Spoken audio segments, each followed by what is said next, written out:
I feel like we've talked about everything already, right? I know, but we'll run it again. It's all good.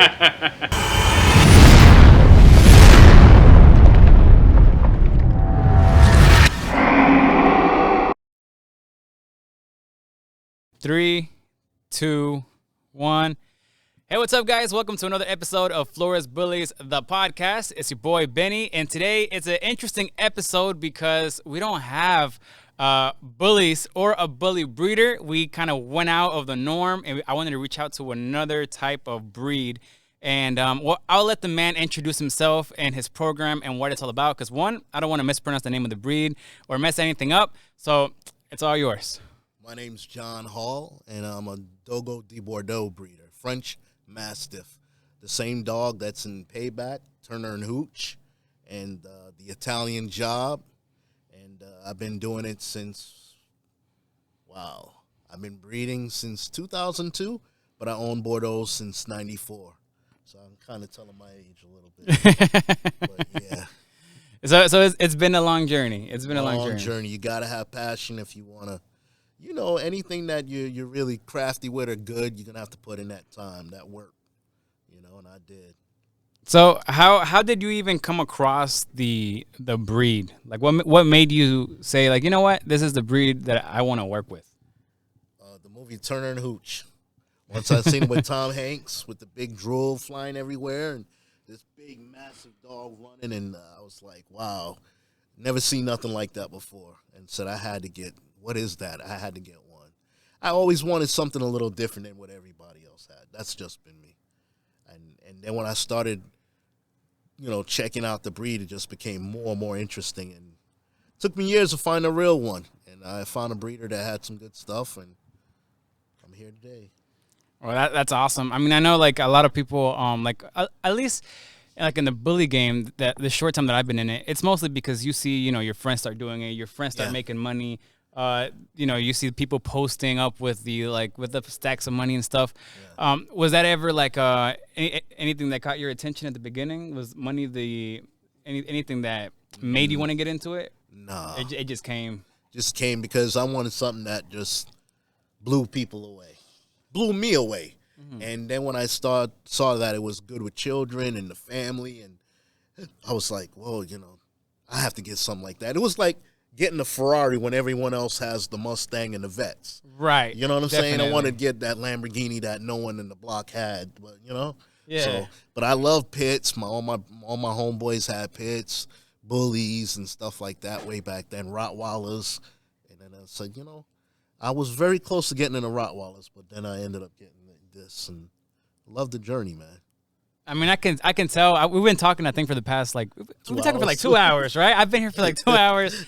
We've been talking about a lot of stuff, and I can just tell that you're just passionate about the dogs. You're passionate about the breed, and it's hard to find people like that nowadays, especially, at least all I can talk about is, the bully game, because that's what I'm in. Yeah. And a lot of people aren't really passionate about the dog. They're more passionate about the fame, the Instagram, the social media. Yeah. And it's like, I see people who will breed dogs to dogs just because that dog has hype. Yeah. And we were talking about a minute ago about how important structure is to you and to myself when it comes to breeding. Like, if the structure's not there, and you said something funny, you were like, I don't care if Jesus produced this dog, if that dog is not structurally correct, I don't want it. Yeah, because you know what?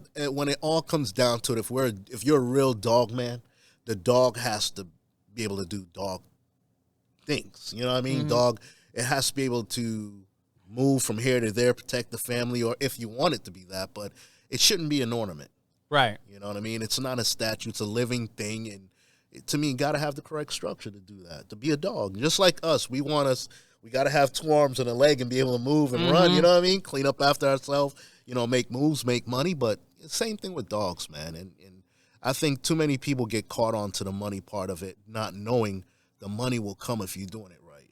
It will come. Yeah, and I mean, obviously it's not going to come in, from one day to the next. You definitely have to put work in. You have to put in your hours. Yep. You have to, breeding dogs is, I think it's it's a pretty hard job. Yeah, but it's like any other craft. If you're lifting weights, if you're a race car driver, you got to put in that work. You got to start somewhere and put in that work. There's no real shortcuts. Everyone I know that got in this breed, and they took shortcuts. Like, I knew a breeder that, he bought this champion, bought that champion, and he throws them together. And he had a train wreck of puppies because he didn't do his research on bloodlines and know, you shouldn't breed this with that or vice versa. You got to put in a little bit of work and research. But some people want that quick, turnaround and money, not knowing, you're going to have clients and people that are come looking for you too in lawsuits if you screw them over, you know what I mean? So, you might not want that. But I think if you just doing the grind and you put in the time, man, it pays over so many times over, Yeah, and I've seen that with a lot of good bully breeders where like they're never on social media like themselves. It's usually just a dog. Let the dog do the talking because they understand that social media is an important tool, especially nowadays for any kind of business. And I see them, but you can see the difference between here's my dog, you judge the dog to a person just on camera talking and telling you about the dog, but they don't even let you see the dog. They don't let you see the dog run. They don't let you see the dog move. But they swear to God that dog red is flags, number one, flags, right? Yeah, red flags. And the person who has nothing to hide is gonna open their mouth and talk and share things. I mean, don't get me wrong. Some people are just shy, but you should be able to talk about your product. Because in the end, that's what it is. It's your product. Exactly. And I feel like dogs, like I said, like your product, if it doesn't talk for itself, then like you said, that's a major red flag, right? Yeah. And another thing I was asking you about the dogs, like first of all, like how or why are they so mellow? Like I think you can see them a little bit in the back. If not, I got some footage of the dogs that I'll post up. But they are just so relaxed. Like they're not barking. They didn't bark at me when I came in. Like they're all just chilling wherever you're talking and everything. And they're just relaxing. Like I wish they could see what they look like right now. Come here. But the dogs, like you're saying, we've been talking 2 hours. They kind of like partied out right now. They're chilling. But I wish Frenchies were like that. I wish some of the bullies were like that. Yeah. Like they just. And he met my bully. If I brought him out, he'd get the party started. Oh yeah. The bully he proves my point. Yeah. But no, this breed's supposed to be mellow. It's supposed to have a balanced temperament, not too hot, but not too sleepy. You know what I mean? Like they're supposed to be in the middle, and they feed off your energy. So if I jump up, probably they'll get up. You know what I mean? Yeah. But they follow how you are, or the leader of the house. Good breed. I like that about them. They're not too turned up. But don't get me wrong, not all of them are the same. Right. You do have one that'll be like crazy, and you always have that black sheep. You always have that one, man. So I guess for people who maybe don't know the breed and maybe they're watching this and they're kind of interested in maybe purchasing a puppy. Look at that. Education. Educate yourself. This book is the Bible for this breed. If you don't have it, to me, you're not a real breeder if you're not getting the Bordeaux Bible. You got to do your research. Like there's little tricks and things like, for instance, a 5-month-old French Mastiff, what they weigh at 5.5 months, usually that's what they weigh double at 4 years old. Okay. So, for instance, if at 5.5 months, I got an 80-pounder, by the time he's 4, he should be 160. And that's what's cool about listening to old breeders and mentors and doing your research to find little things like that to help you with the vision of what you're trying to do. Right. Little shortcuts, because I walk in a lot of vet offices, and they're like, wow, we never even seen one of those before. Mm-hmm. So it's good to know your stuff, do your research, because not everyone's going to tell you the truth, and you need to find it on your own. Definitely. So, that's why one of the big things that have helped me, growing up in this game, is finding good mentors. I feel like I've been lucky to find good mentors that guide me the right way, give me tips. Something simple like with the bullies. Sometimes, they start they got a lot of saliva going on when they get anxious or whatever. They can't breathe. Right. And I had a dog like that. Yeah, I had a dog like that. And I was like, oh, my dog's going to die. And my friend pulls out some lime juice, puts it in there, and it just cleared it out. I heard about that. And I was like, yo. And he was like, well, if you don't know this, you're not a real breeder. And I've been breeding a long time too, but that's the thing. A true breeder is going to tell you the truth. You're still learning always. Mm-hmm. You're always learning something. But I heard about that with the shows. It's good to have the lime juice and a peppermint oil to calm them down. You can rub that on their feet. Different stuff like that. But it's always good to have a good mentor. That, to me, is critical. Mm-hmm. And I've had great mentors that taught me a lot over the years to put me where I'm at now. And then there's nothing cooler than, ribbons and titles and all that is cool. But when you get those old mentors to give you your props, to me that feels means good, that's right? that's like getting the belt. To me, that's the belt. When you have real top-notch breeders coming to you and say, bro, or, I like what you're doing. You keep doing what you're doing. You're killing it. That meant more to me than anything. You Yeah, know what I'm for saying? sure. Because some of them are they're up there in age. You know what I mean? Yeah. So for them to say, yo, you're doing it right, John, and you keep doing what you're doing, or we want to buy a pup, that's important to me. So when did you feel like you went from being the one that was getting mentored to all of a sudden you just started mentoring other breeders? Did you feel that change? Yeah, you feel it. I would say a good 10 years ago. I started sending dogs overseas, and when I sent a dog that became a champion or earned enough points way before she was an adult, that kind of told me, you know what, you got it, bro. You're doing the right thing. And then from there, I just noticed other people started to copy me. Right. They would go to breeders where I went to that they never even talked about before. And I started, I take notes. I just stood in the back laughing and smiling because in this game, with my breed too, you got a lot of haters. A lot of people don't really want to help you or help each other. If you're not breeding the way they are, they want to attack you. Oh, you don't do this, you don't do that. And, you got to have your own thing. Don't let what other people, it's with the bullies too. Yeah. Have your own vision, do things the right way, and be responsible, and take care of yourself and what you do, And to me, my most important thing is are my puppies going to the right people and living good lives. Yeah, that is huge. It's not me. just the money you make, and if that's your intention only, you're not gonna last long. I've seen so many breeders come and go in my breed. It's too funny. They all think it's easy. Oh, why wouldn't I buy this champion and put them together and I'll kill the game? And next thing you know, 2 years they're out. Yeah. No, it's not that easy. All us breeders, real breeders, we know, sitting in those whelping box when they're 2 days old, waking up every 2.5 hours to make sure they're fed. We know what it is. And then people don't understand why we charge what we charge, but they don't understand that effort, that work that we put in. Right. Yeah, no, and I get I'll get comments either on my social media or on my friend's social media where they're like, breeding, the new job for lazy people that don't want to work. Wow. And I'm like, They I have would no love clue. for you to come be in my shoes for They would just go a few crazy. days. They would go crazy. Yeah. Most people cannot do that. Wake up every 2.5 hours, 2 hours of feed. Nah, it's not made for not everyone can do that. No, and it's not Because they'd even rather the be at physical. the club. For sure. So it's not for everybody. And it's not even just the physical aspect of it, like the emotional aspect of it. Geez. When you're excited about a litter, it's born, you're happy, all of a sudden, boom, you lose a puppy or two. And I mean, all that kills you. It makes you want to not do it anymore. Like I said, yeah, you're always still learning. You know what I'm saying? And I had lost a litter. Was it a year ago, 2 years ago? 7 beautiful girls.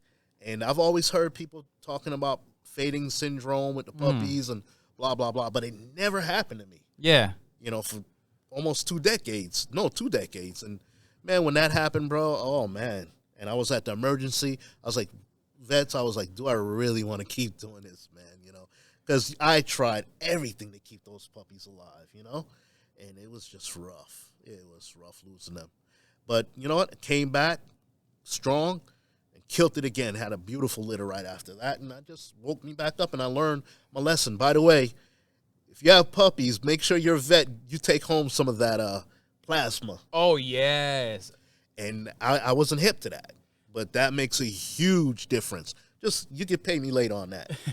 Yeah, I was lucky that the vet that we go to just does it. Yeah, and that's how we met, by the way. Yeah, we met at the vet because Yeah. my friend Naturally does that. Wasn't she was supposed to be ready like the day that we met, and Yeah. she pushed it on to like Sunday.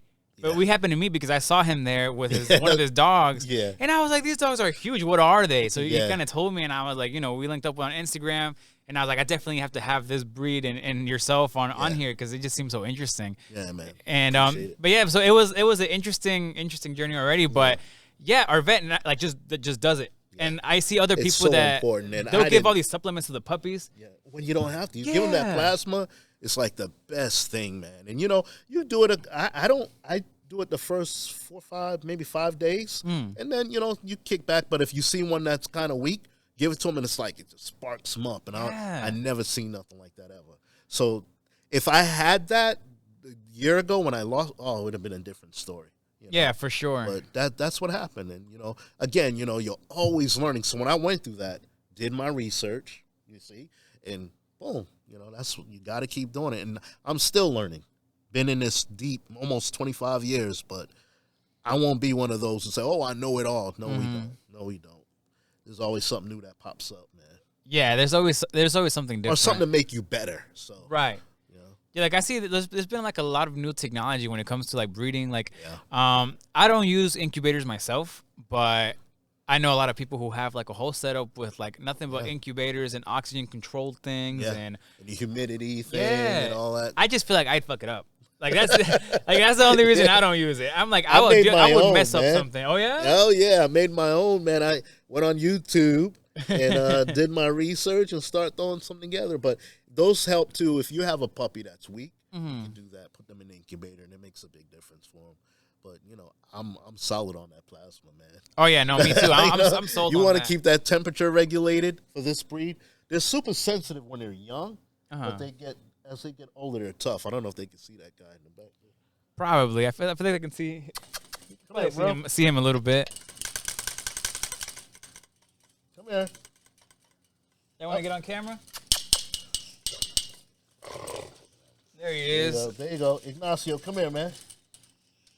They're real quiet. They're this is the afternoon. They usually it's nap time for them, right? Yeah. We're in GA right now, loving this weather. Oh, it feels so good. Like last week was so cold. Yeah. I recorded a podcast I think it was like a week or two ago with our Powerhouse Kennels, and it was windy. It was cold. We were literally like this bundled up. Yeah. Like, the dogs were loving it, right? Oh yeah, the dogs were fine. Yeah. We were freezing because we were shooting at my house, but outside. Yeah. It would be impossible to shoot inside with the dogs barking. Oh, yeah. Yeah, so we had to shoot outside. Niece, yeah. I got a 9-year-old, 9.5 in there now, and she just likes to chill out. If I put her out here, the puppies are all over her, and I just let her do her thing and just chill out. She's the queen, For sure. Yeah. Then I got my rowdy one still over there in the big kennel, but if they were here now, they wouldn't let us talk. We wouldn't even be able to talk. Just like we're saying, dogs are all different. Not every dog is the same, You got some that are like people, rowdy, and some that are calm, But yeah, I got the calm crew out here right now. Definitely the so calm we can crew. do our thing, man. So what would you say to, let's say a family is thinking of purchasing a dog and they think this breed is probably a fit for them? What would you tell them that there's something that they have to keep in mind before they purchase one of these dogs? You want to make sure when they're little, you can't overwork this breed. For instance, I'll give you an example. I had a guy call me once. He was a veteran, and he says he likes to go hiking and stuff like that and jogging miles. Yeah. And he bought a Bordeaux puppy, and he was mad at the breeder because he said the dog fell apart. It had bad hips and this and that. And he's like, I'm like, what happened? He's like, I had an 8-week-old, 10-week-old or something like that. And he was running a mile with the pup. You can't do that with this breed. Not any breed, not a puppy. But if you're gonna get this breed, do a little research. That's my key thing. You gotta watch them on stairs the first year because not all Mastiffs in general, their hips and elbows, they're delicate. Really, all dogs, but they're really the bigger dogs are more delicate when they're young. So you just gotta do your research. If you're a family that want to get a dog like this, they're great. They're great. They're great. With children, old people. I have to throw that in it because some people don't realize some breeds, when they see a little old person with a crutch or whatever, they got the high drive and they think the person's snooping around. But this breed, they feed off of your how you are, your vibe. And I think they're great family dogs. I'll put my name on the line as long as it's by a good breeder. You can't just say all dogs all Bordeaux in general. Right. Again, because, some breeders, they do crazy things with their dogs. So I know my line, and I think they're great with kids. I love how this breed is balanced. Again, they feed off of you. So if you're partying and energetic and you're up and down, they'll do that. If you're just chilling, watching the game, they're going to chill right there, right next to you. Kind of like a bully. Yeah. The bully might be tearing up something. Well, my bully will probably be tearing up something. My bully is tearing stuff up all the time, too. He's here, my dog just chewing up the beds, my bully, while we're talking. But, yeah, I love that breed, too. So that's my new venture. So I'll be trying to get to know the bully lines out there and put my little sprinkle on. Definitely, yeah. You got y'all watch out there, man. You're gonna see him out sooner or later. Yeah, with his own thing. Definitely. Going on. I'll probably be grabbing one from him too. Hey, So, man, yeah. we're ready, and then whenever it pops do a off, swap. we'll probably do another episode. Yeah, definitely. So A bully episode whenever you get that'd it going. be yeah, definitely. I'm gonna have to show up with. I'm gonna bring one of these out there to the bully shows. You too, got to just bring it to one of the shows. That guy man. right there, that old con. I think people like him. With Yeah, that because he's like that 29 thickness inch that head, everybody 28 likes. inch head. Yep. Yeah. And I bet you there's gonna be one bully breeder out there that's gonna be like, hey man, what if I bred your dog to my bully to add some head to it? Already, Jesus, that already happens. man. I'm like, half the body would be the head. Yeah. You know, that'd be crazy. And you definitely would have to get a C-section. That poor mother, bro. Oh boy. Well, same thing like I told you when I was on my way to the vets. Yeah. I was lucky that she had two in the car, but when I got to the vet's office, he was like, it's a good thing you did not turn around and let her have him because you would have had a train wreck. There was one, his head was so big, she would have died. Yeah. Yeah, or they would have died. So, yeah, this breed, you have to watch the head size. So we do a lot of C-sections, just like the bullies, Yeah. and bulldogs. But some people, they could have them regular in this breed, but not mine. Yeah, no, I'd rather not. I don't one. take that risk too. You know, you got to weigh the option. Is it worth taking that risk? And if, you know, I'd rather not do that. Yeah, one of my mentors, when I met him, he told me that off the bat. He's like, bro, I recommend you just doing a C-section on your bullies because you don't want to take the chance of one getting stuck. Work too hard, and you man. lose everything. Yeah. And I was like, at first, starting off, I was like, it's a lot of money, though. And he was like, if you don't got the money to do it right, You shouldn't even don't do get it. in it. And I was like, he's right. He's totally right. And I see that now with new breeders. Yeah. And I even did a podcast with she's gonna kill me, but I forgot the kennel name. But we talk. Her bullies can have them naturally because they're like more like pocket-sized bullies. Yeah. But I did tell her, I was like, I would recommend it. I'm not saying she did it because I told her, but we did have the conversation. Roma bullies. That's what it is. Roma bullies. And I was like, I would do a C-section just to be safe. Because that's the thing, right? Yeah. Because also the mom, because the everything could be is, going easier. smooth, and then be that one time. Like I told you, I never had fainting pups, and I was breeding for over almost 2 decades at that time. Definitely 2 decades, and look what happened. So you never know when something might come from left field, catch you off guard. So I always look at it. My mom always said prevention's better than the cure. To prevent rather than having a cure, and she's right. You know what I mean? So I've always that stuck in my head. I applied that to everything. So, like you said, I'd rather do the C-section, get all my puppies out, get them all happy and healthy. Mom is happy and healthy, and boom. Yeah. If there's a train wreck in there, one stuck, oh yeah, that's problems. Oh yeah, you can have a bad day. Yeah, man. Yeah, and on top of it, what it costs you much. And losing, you could possibly lose something, the mom. You eventually still got to take the mom to get open to take all the puppies out. It has to. Because it's not going to come out. And then you'll be taking out dead pups. So you might as well just take them out when they're alive and the mom's alive, and you don't have to worry about that. Everyone have a good day. So, yeah, if you're going to breed, bro, it costs money. It's not an easy thing. People think, I can just become a breeder because this guy does it. Nah, you don't know what that guy did. You don't know the work and the money and trials and tribulations he went through. So I respect all breeders that do it right. Yeah, definitely. Honestly. Definitely. That's why we could talk for days, man.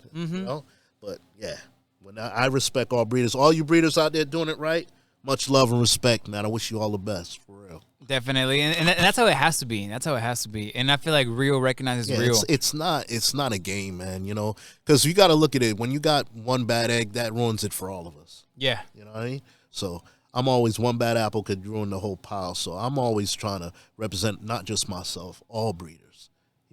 As every now and then, I know it's happened to you. Well, what are you here for? You go to the vet, and they're like, I'm a breeder, and they just give you that look, like, you're gross. We got dogs that need homes and And you're like, bro, but I ain't contributed to that. Right. Not one of my dogs is out there that in the Humane Society. But they don't get it that, certain people, like in every occupation, you got good and bad. And they don't understand that. So don't judge all breeders the same. Yeah, for sure. And I feel like more than anything, the people who contribute to the shelters is not even the breeders. It's the people who are out there buying dogs. Yeah, some people get them just for Christmas. Yeah, like don't do that. Stop doing that. Don't Once get a puppy puppy starts for your getting a couple 13 inches tall, they don't want it no more. Don't get a puppy for your because kid their for friend Christmas. got one. Yeah. Yeah, no, don't do that. That's like the worst thing you could do because It is. the kid, like, I feel like that's just a dumb excuse. I got my kid a dog for Christmas. Like, the kid doesn't want a dog. The kid doesn't know what having a dog is. Get him that new PlayStation 5, man. Cut it out. Yeah. You know what I'm saying? But yeah, a dog is a living thing. A puppy is a living thing. So stop that. For real. Yeah. If you don't really want it and don't want to put in that work and stuff, just leave the puppy alone. Get him a stuffed animal if that's what it is. For sure. And then and then I know there's like people out there who do want to give a dog a good loving home, but they're like, I don't feel like paying $2,000 or $3,000 for a dog, and that's when I'm like, and I've told people that want, like, have contacted me to buy a puppy. To me, that's how I look at it. Just like you're saying, those people should go to the pound. And that's what I tell them. Yeah. I tell them, I'm like, whatever it sir, costs, I think you should and just rescue a go without dog. the dog. Yeah. Because it seems like you want a dog. It seems like you want to give it a good home. But just adopt a dog and give it a good home. If you don't want to spend the money. Yeah. Like, hey, I want the latest Lamborghini. You know what I'm saying? I want the latest Rolls Royce. But it's not in my price range right now. so... You got to work your way up. Work your way up, man. You know, but some people don't get that. I've seen people. Hey, I'll tell you the truth. I won't even give some to some family members. Same. You know, they might look at me and think, oh, I get one of those pups, you know, like for free. I'm like, nah. Because when you give people stuff for free, they don't take care of it like if they put that money in. That happened to me twice. Don't let that happen to you. Yeah, no, I would never. I have some family members who were like, oh, you're doing the bully thing? Let me jump into it. Yeah, because they see what's moving. They see the bling and all that, and they see the movement, but they don't want to put in that work. Oh, and they don't. Yeah. They don't. Oh, I've had family members say, hey, if I start breeding, will you sell my dogs for me? I'm like, are you? Excuse me? Yo, like me crazy? selling your dog costs money. And then if you don't do the right thing, my name's going down attached to you? Oh, definitely not. Oh, no. But, yeah, it's not a game. Again, it's not a game. You got to put in that work, you know. So I definitely like helping people who I feel are passionate. I have no problem helping them. You know what I mean? Like advice or whatever, giving them direction, you know, giving them notes on what bloodlines to rock with, what to stay away from. And, you know, some people listen, some don't. And then they come back and they're like, oh, man, I should have listened to you. But, hey. That's how you learn, though, right? Yeah. You don't hear, you must feel. Jamaican thing. That's what my mom used to say. You don't learn, you must feel. So, but, yeah, man, it all comes down to research and loving what you're doing. Like any craft. Right, yeah. So the size of these dogs, given the fact that they're huge, I guess one of the questions, and probably one of the normal questions, is like, do they eat like a person would think they eat? Like they eat like a lot because they're really big, or would you say it's just kind of normal? I'd say about 5 to 6 cups my adults of dog food a day. But I always throw stuff in the middle of the day. I still give them like turkey necks, chicken neck, bones. Spoil them. You know, one thing I learned is don't feed them just like one meal. You break it up. So I always feed them in the morning and at night. Half their food in the morning and then half at night. As this breed bloats easily. Okay. Yeah, when I lived in Florida, we had 2 bloat from biting toads. When the toads would secrete that poison out their back. Yeah. And you got to watch the sun and the humidity. So I always learn not to feed them one time because it's easier for them to bloat. Any big breed, you know, with the big, deep chest. But break up the food. I'm giving hints and tips. And give it a little water. Water down the food so it's not dry and gassy. Yeah, we do that. You do that? Yeah. So I don't mind sharing stuff with people because some people just don't know. And I don't want them to go through things that, you know, I had to go through. You know, right. I went through all of those things. And thank God most of mine always came back and made it. But, you know, I had one that died from heat stroke from down there because it was like summertime. It was 90-something degrees. The humidity was crazy. And he put me on the map, this dog named Clovis Van de Paterhoek. He's actually related to that dog on the cover. Oh, okay. He was 185 pounds, 30-inch, true 30-inch head, measured in front of his ears, not over his ears. And this dog just, he couldn't handle the heat. And that's part of the reason I moved up to Georgia. Is like, I needed to get away from all that humidity and that constant, you know, high heat and humidity. And even though you have a house in AC, they got to go outside and use the bathroom. Right. So you cannot guard them from that all the time. But, yeah, between the toads, the swamp, and then the heat, I was like, nah, man, it's time to bounce. And, yeah, we came up here, and my dogs are flourishing. I mean, you know, it's totally different for me up here. So maybe some people it's different, but I came from Fort Lauderdale, Florida, Broward County on the map down there, and right 20 minutes north of like Miami. So I just learned like you got to watch that bloat, and to me it was safer. Like again, to prevent, I came up here because I don't want to deal with. Just got tired of dealing with that. Right. Yeah. I don't think I could, especially like with the bullies. Think about it. They You can't gotta take the heat either. you gotta watch when you let them out in the afternoon. You gotta check the temp, how long they're outside, or you gotta be out there constantly with them. You gotta have a life and work still too. Right. So I just said up here was the move for me. I have the bigger Bordeaux. Not everyone has Bordeaux that you see my males. Some people got 120-pound males, 125. That's like my females. So I have to have good temperatures for my dogs. Yeah. They suck a lot of air and they got to be cool. And, I got to watch. I got to pay more attention to them because they're bigger. Right. The bigger they are in this breed, the more you got to watch. Any, like the English Mastiff or any Mastiff, even a big bully, you'd have to watch, Yeah, well, I mean, And even the the exotics, nose. they can't be you out there gotta with a watch heat. all of that, the longer nose ones. If you have a longer nose Bordeaux, he'll do fine, but that's really not the look you want. It's Right. not supposed to have a long nose. So it's a concave breed, like I was explaining to you. They're bigger bone and they're, concave meaning curved.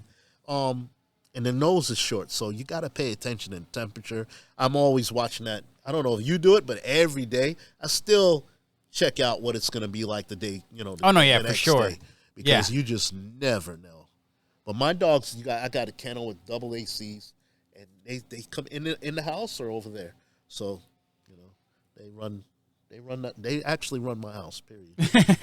I live in the big dog house. They got the smaller dog house. That's how it is when you're a breeder. You live in their bro. house. Yeah. It's funny, man. Some people love it. Some people can handle it, but some of us are just meant to have dogs. Period. I can't see myself ever not having a dog. I think I'd go nuts. Oh, same. Once For you had sure. them for a while, I don't know if I can deal with that. That'll be crazy. Yeah. So yeah. So one of the questions that I ask a lot of breeders is, did you ever have any pushback from your family? And in this case, I guess I would say like your wife, because my dad did. Nah, she's My she's dad, all right. my mom was like, hell nah, you ain't gonna be breeding no dogs in this house. She loves them now. True story. When I first got my first Bordeaux, my family was like, "This boy crazy. I'm 2,500 for a dog." They thought I was crazy, man. But now they see the game and people see it, and they're like, Yeah. "Oh, you think I could breed dogs now?" All of a sudden, because most Jamaicans don't have dogs in the house. Really? Yeah. I'm a Yankee born. That means I was born in America. But most Jamaicans, they think all dogs supposed to be tied up outside. That's how it is in Mexico, but they put them on the roof because like over there the roofs are flat. Oh, whoa. They're not like there is here, right? So it's These it's probably like jump off them roofs. yeah. man. So you Oh, got two crap. floors and the top is just flat. I don't even know how drainage works over there, but it's just flat, and you always see dogs on the roof just looking over. Yeah, yeah. But those dogs are just built like that. Like it's like they man. know they don't jump off the roof, but my dogs would. Yeah, that's what I'm saying. I have some that is crazy enough that would try. Yeah. And yeah, it wouldn't be a good thing. But no, most of my family thought I was crazy. But then when they saw the passion and how it started to pay off, total different thing, Yeah. But in the beginning, most people thought I was crazy, some of my friends and so forth. But now they see me and they're like, wow, some people want one, some are just intrigued by it. And, it's a good thing when you do this thing for, passionately, and you ain't got to work for nobody no more. You become your own boss. So if I had to do it all over again, I would have done it much younger. But yeah, I love it, man. People thought I was crazy, but now they love the dogs. Everyone that comes over, like, wow, Yeah. blown away. So I love it. Yeah, I get the same reaction when they hear how many dogs I have at the house. They're like, man, I have one dog and I can't keep up with that dog, and I'm like, that's because you're a bad owner. It's work, bro. It's Yeah, work. like if you can't put in time to Yeah. educate your dog, Yeah. and it's kind of like having a kid in a way. But you know what's crazy about it? When you have them for a while and you're used to it, it becomes second nature. Like, Yeah. it's nothing. Like I told you, my bully comes out like he's my general. He walks right next to me. We do everything, the water and the feeding every morning and at night. And he's just by my side. And he's like, I don't even notice him, but he's like a shadow. Yeah. And the other dogs, it's the same thing. But, it's just he's smaller, so he's spoiled. But, yeah, it to me, once you're used to it with dogs, it's like breathing. You got to have one, man. Yeah. it's gonna be different for you. Dog and pet people understand this, but maybe people without dogs don't get it. Yeah. I have to have a dog, even if I have a little Chihuahua when I'm 90 years old or something. And my grandpa has one. He's got a little Chihuahua I know those in Mexico. dogs are rowdy, but yeah, man, they're a lot more spunk than these guys. But it's all good. Yeah, my mom was like I told her I was gonna come over here and I showed her the picture. She kind of told me that if I didn't come back with a puppy to not come back, but I was like, Mom, you can't put me in a situation like that. And I told her, I was like, you should have told me this like 12 weeks before. Because I told her I was like, he was having puppies when we were having puppies. Yeah, like same time. That's if how anything, we met. I could have asked him or got information on it. I was like, but you're gonna have to wait now. Yeah, we usually our pups are sold before they're born. Like I have them reserved. So usually when I have pups, people are like, oh, I want to buy one, I want to get one, and I'm like, I'm sorry, man, they're already spoken for. Like once you're in it for so long and people know you, like I have veterinarians, 4 or 5 different vets that got one or more Bordeaux from me. Oh yeah. But I put in that work, man, in my name, so they know. Oh, okay, they trust what I do, and that's it. And there's nothing better than that. You get haters and people talk stuff, and then I turn around, I'm like, yeah, that's why this vet got like 2-3 dogs from me. Right. Not just one, but in Europe and South America, all over. Our dogs are everywhere right now. So, it's crazy. I love it. And I told you I got the one on the IM's commercial with the head all in the mud. I was about Most to people ask don't you, know about how that. How did that even go about? They sent me that video years ago. And then one day I'm just on YouTube or something, and I'm like, whoa, that has 20 million views and this and that. And I'm like, I wish people knew I was the breeder, man. Right? And now IM's commercial with that new commercial where they have it's a collage of dogs. Mm-hmm. You'll see him with his head in the mud. And by the time he puts his head up, they move. The commercial's moving. But, yeah, that dog blew up, man. And it's sad because that dog, I really wanted to breed to him, but I didn't get a chance. But we got his nieces and nephews here, so. Okay. Yeah, you got the family. So how many generations in are you in right now? Like I started, I go by alphabets with my litters, and we started back in 2002 with the letter N, and we already went past N again, and now my last litter was P. So. Oh, you're deep. Yeah, you're about deep 20, in the generations. 24, about 20, 26, no, 28. About 26, 28 litters because I had some litters that didn't make it, but yeah, about 26, 28 Wow, litters. That's crazy. Yeah. And the thing is about it, what's cool about it is I have an 11-year-old girl that I produced down in Florida, and I didn't even know that, she was still around, but it's so cool because just by going by the alphabet set, I'll know who's her parents and because of the name. You get it? Smart, That's why I do it. And I caught that from that. I caught that from the Europeans. A lot of the European breeders do that. And I'll tell you a quick story. Before I got in Bordeaux, I had a boxer. And this dude, I was going to breed her. She's a beautiful brindle. Her name was Pepsi. Beautiful dog. Big blocky head. One of the baddest boxers I've seen. So I call up a dude to use a stud. He comes over, and he's all hyped, ready to breed. He's just going crazy over my female. I'm like, wow, I must have a really nice female. So then I'm like, who's her parents? And who's his parents? And then he pulls out the paperwork, and he was about to let them lock, and I'm like, that's her father. He's like, oh, it doesn't matter. We can do it. I'm like, hell no. I'm not doing that. No way, Jose. And, it was her father that he brought over, and I had to put the stop on that. But, yeah, man, that's why I like the alphabet thing. It's just more. It's not just doing the alphabet. It's a way of, without having the paperwork, people will know. You know what I mean? Who's the parents? That's from the P litter. That's from the old. That's really litter, smart, man. I didn't think about that. So, but now that you hit the whole thing that you said you didn't let that breeding go down, like at least in the bully game, like they do that a lot. Yeah. Like daughter to dad, daughter to dad, daughter to dad. That's that direct breeding. What I do is I line breed. So, there's 3 kinds of breedings. Outcross, when you just breed blindly, this dog and that dog. Then there's inbreeding, there's line breeding. Now, all 3 are important if you know what you're doing. Most people don't understand that. Some people just clearly, I'm not going to inbreed. But if you know what you're doing, leave that for the big boys because they know what they're doing. They might have to do that. This breed almost went extinct after World War II, and they had to inbreed to save them. Got you. Because when France was getting invaded, they were killing them off like crazy. There was only about a little over 2 dozen, if I'm correct. That I researched, there was not a lot, and they had used bull mastiff. That's how we got the black mask with this breed, because the gene pool was so small to keep the health going and keep it healthy and live longer. They had to introduce the closest thing to it, which was like a bull mastiff. If you look at the body structure, they're very similar. Yeah. Just the heads are a little bit bigger on the French, but if you know what you're doing, all three ways of breeding is very helpful if you know what you're doing, and you got to be responsible.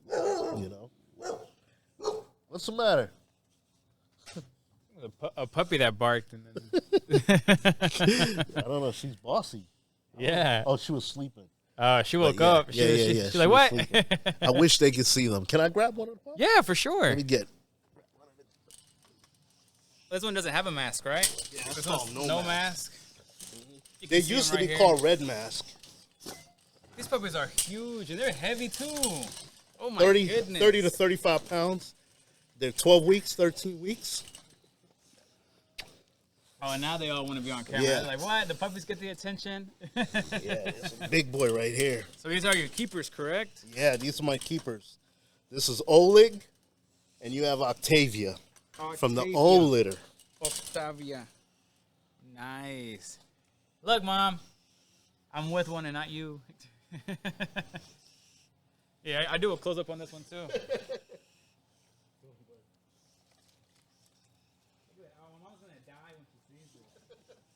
But you said on camera that they were already sold before, so you can't hold me accountable on that. But I promise you guys, I got some footage of them before we started shooting, so I'm gonna have some little video and pictures to throw in there throughout the episode.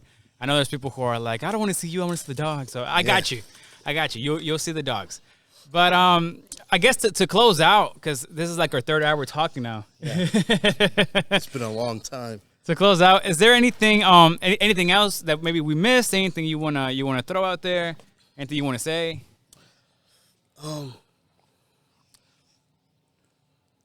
I think if you're gonna get in this game, I just hope everyone don't look at the money first. Look at have the passion first, and it will come. I promise you. Just do the right thing. Be responsible. Do your research. It'll all fall into place. And that's it. That's I guess you could say that's words from an OG in the game. Yeah. He's been doing it for a while. He doesn't coming look, in the bully game. He don't even look like he's 50, but he swears he's over 50. I don't believe him though. I gotta see the birth certificate. I gotta see the paperwork. See the salt. See the salt. Salt and pepper. Yeah. But It was a pleasure coming over here. Yeah. I want to thank you for allowing me to come into your home and show me your dogs. Awesome dogs, and I think if my mom doesn't end up you got to bring getting another one. Oh yeah, for sure. Yeah, she would fall in love. I'll probably have a litter, and I'll hook your moms up, man. Yeah, definitely. Yeah. My mom would die. These good folks, man. I appreciate it. And if you guys are into this kind of breed, if you guys want to follow a little bit more, see a little bit more, you do have social media. Yes, I'm on Facebook, Stout Bordeaux. And Instagram, Stout Bordeaux, I think also, right? I believe so, but I will. Stout Bordeaux. I will put the links. I will put the pictures right here of his social media, Stout and then the links Logo de Bordeaux below. That way, you guys don't have to worry about it. Just go hit the link. Really, really awesome, responsible breeder, and I see him over there. Yeah, they're over there getting crazy and feisty. Hey, get down. Sorry, y'all, but it gets real over here sometimes. Hey, down, Ocon, Ignacio. Come on. You got to put the law down with these big dogs, man. Yeah, man. It's for real out here. So if you want one of these dogs, just know you got to have a firm hand. You can't just let these dogs bully you around. You got to be the leader of the pack. But that's with most breeds, Yeah. You got to be the leader. Hey, Malta. She's getting a little We got feisty. crazy names out here. We got Malta. We got Zampi. We got Gigi. Ignacio. We got Prometheus. A lot of crazy names out here, man. I call Prometheus Popo. Watch out for Popo. Yeah. Yeah, in the future. You'll see. If he's going to be doing his work, Yeah, right? when he come around, people going to hear the alarms and everything going off, man. Popo's coming, you guys. Well, guys, I want to thank everybody for watching, especially for everybody who got to this point of the podcast. Make sure to like, subscribe, comment what other breeds you would like to see below. Like I said, whenever he gets the whole bully thing going, we'll definitely have to do another episode. Even if it's not a podcast episode, just to come and just vlog around, we're definitely going to do it. Dog talk. Yeah, definitely. We were talking for hours already. Man, and like I said, that's how you know when like the other person's real, because it just clicks. You know what I mean? You don't have to work at it because it's natural. Yeah. And that's why I love doing this, and this is why I do the podcast. And I only do it with people that I feel that I'm going to click like that. There's a lot of podcasts out there that they'll charge you $100 to get on the podcast, or stuff like that. And I'm like, see, again, that will come. That's going to come. Like, I can do that if that's your thing, but I'd rather just talk to people who I think I can just have an actual conversation with. Yeah. That's it. And real. No putting on no costume. This is just real, natural. We didn't rehearse. Nah, at all. Freestyle. Just straight talking. That's but all right, you guys take care. Like I said, I'll leave the links here below. And there's another episode of Flores Bullies, the podcast.